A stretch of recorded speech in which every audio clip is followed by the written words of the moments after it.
If you were to instruct someone to do the worst possible things in the morning to set their day up for failure, what would they be? Wake up and stay in bed. There are good reasons to stay in bed in the morning. But once those are completed, then staying in bed, curtains drawn, just using your passively scrolling on social media. There are neurobiological data showing that when you are upright, you actually are stimulating this area of the brain called locus ceruleus, whereas when you recline, you actually are less alert. Literally, the position of your body dictates some of your levels of alertness. So that's why you suggest people to not sit like this at their work desk, right? Yes, and if you're looking down while working, you're actually less alert than you could be if your eyes are averted slightly over nasal most people level. That are on their phone. Including me, and the postural stuff is really bad too. I'm trying to really combat that internal rotation, the C-shaped human kind of thing. In fact, this is so common now, it almost feels strange to be upright.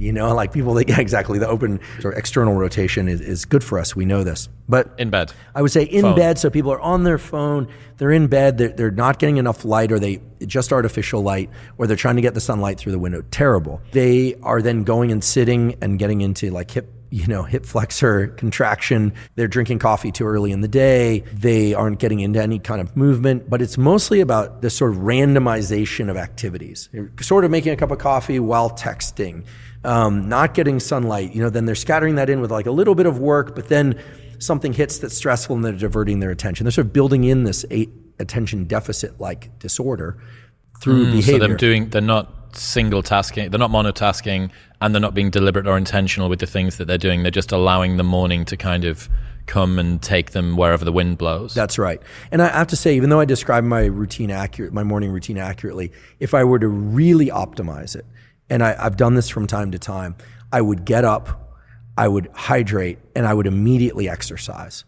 I would use that early, peaking of the cortisol response that comes with waking to get the body into action, sort of Jocko Willink style, right? 4:30. I always see his posts, but I see them at 7 a.m. Yeah. He seems to always beat me by a few minutes unless I wake up in the middle of the night for a moment. But to really get into action, because that's going to generate its own dopamine and adrenaline response. Anytime I've worked out really early, like if I have a flight and then moved into the other components of my day, I find that I feel better all day long. I also will say if I work out really early, maybe between 7 and 8 a.m., well, then my first meal might land at 9 a.m. Yeah. So, you need to be flexible with some of these things, but the general principles apply. I noticed that you haven't put cold exposure into your morning routine. I'm going to guess you must have a cold tub of some kind. Yeah, I have a cold tub and a sauna. I've been less good about that lately. The best time to do that for me is on my cardio days. I do it after the run. Because you don't want to do it post-hypertrophy because you're going to blunt some of the responses that are actually you're trying to get by the workout itself. That's right. And I have I have one rest day per week where I don't do any cardio or weight training. I really like